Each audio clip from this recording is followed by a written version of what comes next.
Hello friends, good morning. আসলে morning বলবো কিনা ঠিক বুঝতে পারছি না, কারণ এখন প্রায় 11:30, মানে 11:25 বাজে। তো আজকে আমি 11:25 থেকে আমার ব্লগটা শুরু করছি। আজকে কি হয়েছে, আমি না একটু সকালে দেরিতে ঘুম থেকে উঠেছি। নর্মালি আমার মেয়ে স্কুল থাকলে আমি 5টা 20-এর মধ্যে ঘুম থেকে উঠে যাই, কারণ ও তো মর্নিং শিফট, তোমরা তো জানোই। আজকে মেয়ের স্কুল বন্ধ, তাই আমি ঘুম থেকে উঠতে একটু দেরি হয়েছে। আসলে আমার না একটু ক্লান্তও লাগছিল। প্রায় 9টার মতো বেজে গেছে ঘুম থেকে উঠতে উঠতে। তো আমি যথারীতি ঘুম থেকে দেরিতে ওঠা মানে ভিডিও দেরিতেই শুরু। আর 9টা বাজে যেহেতু উঠেছি, তো উঠে আবার চাটা খেয়েছি, মেয়েকে খাইয়েছি, পরে টুকটাক কাজ করেছি। এগুলো করতে করতে যথারীতি অনেক লেট হয়ে গেছে, তাই আমি সকাল থেকে আজকে ভিডিওটা শুরু করতে পারিনি। এখন থেকে শুরু করলাম। আসলে মেয়ের স্কুল বন্ধ তাও না, আজকে মেয়ের স্কুলে কালচারাল প্রোগ্রাম রয়েছে। তো ও কেজিতে পড়ে, ওদের জন্য নির্ধারিত ছিল ছড়া গান আর হচ্ছে সৃজনশীল নাচ। তো আমার মেয়ে চেয়েছিল, খুব করে চেয়েছিল যে নাচের প্রোগ্রামটা করবে, যেহেতু নাচ শিখে। কিন্তু আমি ওকে দেইনি, কারণ হচ্ছে স্কুল থেকে এমন একটা শিডিউল দিয়েছে যে আমি ভরসা পাচ্ছি না ওকে পাঠাতে। সকাল 8টা থেকে প্রোগ্রাম শুরু হবে, সন্ধ্যা 7টায় শেষ। দেখো এত লম্বা টাইম, একটা ছোট বাচ্চাকে আমি একা কিভাবে রাখবো ওখানে। তাই ওকে কষ্ট করে বুঝিয়ে, মানে অনেক কষ্ট করেই বুঝিয়েছি, বুঝিয়ে রাজি করিয়েছে যে এবার না দাও, সামনের বছর দিও, তখন তুমি আর একটু বড় হয়ে যাবে। একা একা আসলে তখন কিভাবে রাখবো, বা আমিও এতক্ষণ গিয়ে কিভাবে থাকবো। যেহেতু মর্নিং ডে একসাথে প্রোগ্রামটা হবে, তো অনেক বাচ্চাও থাকবে। এখন আসলে দাঁড়ানো বসার জায়গা থাকবে কিনা সেটাও জানি না। যাই হোক, ওকে বুঝিয়ে রাজি করিয়েছি, ওকে স্কুলে পাঠাইনি। সেজন্য একটু দেরি হয়েছে। এই দেরি করে ঘুম থেকে উঠেছি, আবার ওকে পড়িয়েছি, পড়াটা শেষ করে এখন একটা গল্প কাজ করেছি। 11:30 বেজে গেছে, এখন আবার স্নানের টাইম হয়ে গেছে। আমার হাজব্যান্ড অফিসেও চলে গেছে। এখন আমি কাজ অল্প অল্প করে করেছি। এখন আবার মেয়েকে স্নান করাতে যেতে হবে, তাই ভাবলাম তোমাদের সাথে একটু কথা বলে নিই। তো ঘুম থেকে দেরিতে উঠলে তো আর কাজগুলো তো আর শেষ হয়নি। আমার কাজ তো আমার জন্য রয়ে গেছে, কাজগুলো তো করতেই হবে।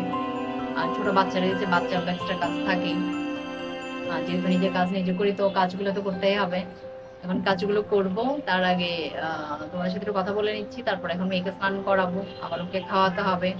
কাজ তো অনেক, মানে একটা হাউস ওয়াইফের যা কাজ থাকে আর কি। একটা সময় নিজে হাউস ওয়াইফ হবো, এটা আমার কল্পনার বাইরে বাইরেই ছিল, কারণ পড়াশোনা অনেক মন দিয়ে করেছিলাম। ইচ্ছা অনেকেই ছিল। আসলে ঘটনা যেটা হয়েছে, যারা ব্যাক বেঞ্চার ছিল আর কি, মানে কষ্ট লাগে তাই তোমাদের সাথে একটু শেয়ার করছি। যারা ব্যাক বেঞ্চার ছিল তারাই এখন ফার্স্ট বেঞ্চে, আর যারা ফার্স্ট বেঞ্চে ছিল তারাই ব্যাক বেঞ্চে হয়ে এমনটা হয়ে গেছে। আসলে আমাদের লেভেলের লোকদের হয়তো খুব খুব মনোযোগ দিয়ে পড়তে হবে, আর না হলে কিছুই হবে না। পড়েছিলাম, যা পড়েছি তাদের কাজ হচ্ছে না, হয়নি, যা হয়েছে ওটাও ছেড়ে দিয়েছি। কষ্ট লাগে যখন দেখি যারা যোগ্য না, তারা ওই জায়গায় চলে গেছে আর আমি ঘরে বসে আছি, আসলে খারাপ লাগে।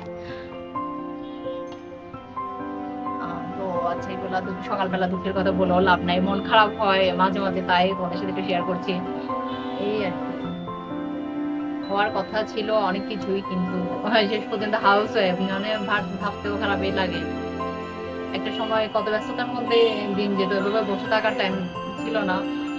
পড়াশোনা, চাকরি, টিউশন, এগুলোতেই টাইম যেত। টিউশন আসলে এখনো করা যায়, টিউশন করছি না এই কারণে যে মেয়েকে টাইম দেওয়ার জন্যই টিউশনটা করা হচ্ছে। দেখছো এখনো দুষ্টামি হচ্ছে পাশে বসে। এই স্কুল না থাকলে আমাকে জ্বালিয়েই মারে।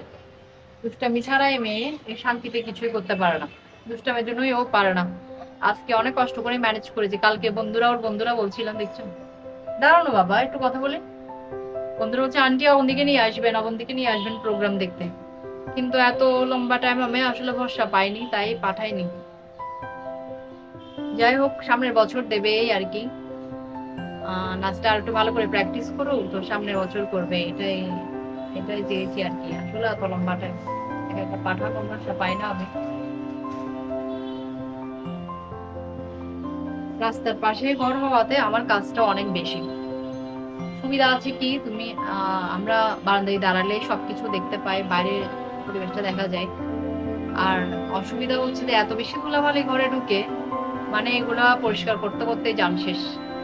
সারাদিন খালি মুছো, ঘর মুছো, ঝাড়ু দাও, ফার্নিচার মুছো, না হলে তো এগুলাতে প্রচুর প্রচুর বালি পড়ে থাকে। এরকম দুষ্টামি কেন করছো না? ভয় করবে জবন্তির কথা। তো ফ্রেন্ডস, পুরো ভিডিওটা কন্টিনিউ করো, দেখি তোমাদেরকে এখন থেকে তো শুরু করলাম, কি কি দেখাতে পারি। সাথে থেকো, আশা করি ভিডিওটা ভালো লাগে।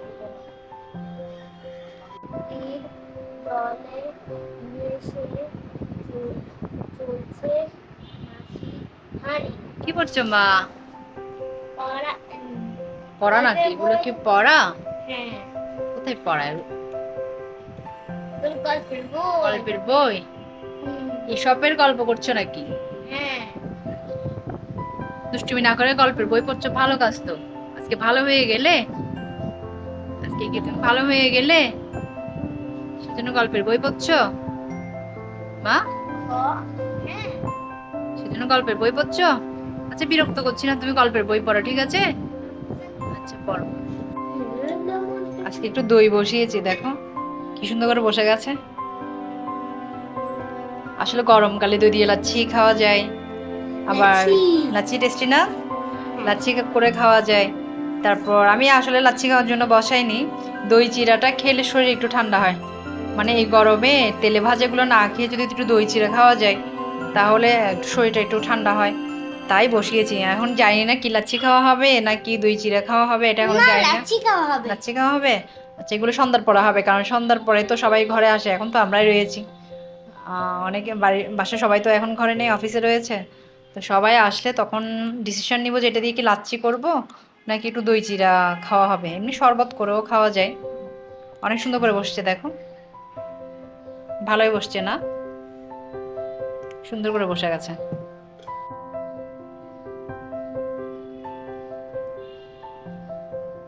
আমাদের দুটো অ্যাকোরিয়ামে হপ ফিল্টার লাগানো ছিল, মানে অক্সিজেনের জন্য আর কি। কি হয়েছে দেখো, এই অ্যাকোরিয়ামটাতে কি হয়েছে সেটাই বুঝতে পারছি না। 4টা মাছ ছিল, প্রথমে 3টা মাছ মরে গেল। এরপর কালকে থেকে দেখি যে ফিল্টারটা একটু ডিস্টার্ব করছে। যা হোক, এটাকে কোনোভাবে চালানো গিয়েছিল, কিন্তু আজকে সকালে থেকে দেখি এটা চলছেই না। আমার হাজব্যান্ড অনেক চেষ্টা করেছে সকাল থেকে এটাকে ঠিক করার জন্য, কিন্তু এটা ঠিক হলোই না। তো অক্সিজেন ছাড়া তো আর মাছ বাঁচবে না, তো শেষ পর্যন্ত এটা আমাদের ঘরে আগে থেকেই ছিল এই ফিল্টারটা। এখন এই ফিল্টারটা এখানে লাগিয়ে দেওয়া হয়েছে, কারণ না হলে তো আর মাছকে বাঁচানো যাবে না, যেটা আছে ওটাও মরে যাবে। শখের জিনিস বলো, নষ্ট হয়ে গেলে ভীষণ খারাপ লাগে। তো অগত্যা কিছুই করার নেই, এখন আনলে একটা বিকালে আনা যাবে, কিন্তু এখন তো ওইকে বাঁচাতে হবে, তাই এই ফিল্টারটা এখানে লাগিয়ে দেওয়া হয়েছে। আসলে ভীষণ ভীষণ খারাপ লাগছে, শখের জিনিস সেভাবে নষ্ট হয়ে যাচ্ছে একটার পর একটা। মানে অ্যাকোরিয়াম যারা রাখে তারাই জানে এটা কতটা শৌখিন একটা জিনিস। মাছ মরে গেলেও কষ্টই লাগে। এখন মাছ তো মরেই গেল, ফিল্টারটা নষ্ট হয়ে গেল আজকে হঠাৎ করে।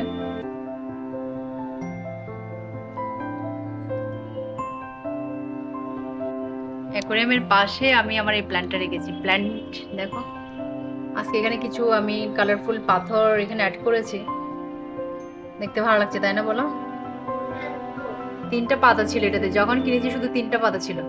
এই পাতাগুলো সব আমি আনার পরে, আমি বাসায় যখন এনেছি আনার পর আস্তে আস্তে বের হয়েছে। এখানে কিছু কালারফুল আজকে পাথর আমি অ্যাড করে দিয়েছি। এমনিও এটা দেখতে ভালোই ছিল। এই পাতাটা দেখো গাছের গোড়া থেকে বেরিয়েছে নতুন করে। এমনিও এটা দেখতে ভীষণ সুন্দর ছিল, কিন্তু আজকে এটা দেখতে আরো বেশি ভালো লাগছে। হ্যাঁ, এটা অনেক সুন্দর লাগছে, দারুণ চমৎকার। কে জিজ্ঞেস করো তোমার কে আসছে?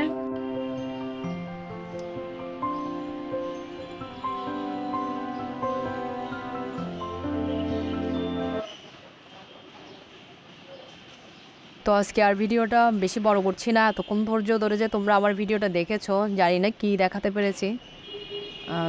তারপরও যে তোমরা ধৈর্য ধরে দেখেছো তার জন্য তোমাদেরকে অনেক অনেক ধন্যবাদ। যদি আমার ভিডিও তোমাদের ভালো লেগে থাকে তাহলে একটু লাইক কমেন্ট শেয়ার করে দিও। আর যারা নতুন ভিউয়ার্স রয়েছো, তোমাদের যদি আমার চ্যানেল ভালো লাগে, আমার ভিডিওগুলো ভালো লাগে, তাহলে প্লিজ সাবস্ক্রাইব করে দিও। আজকের মতো এখানেই বিদায় নিলাম। সবাই ভালো থেকো, সুস্থ থেকো, টাটা বাই বাই।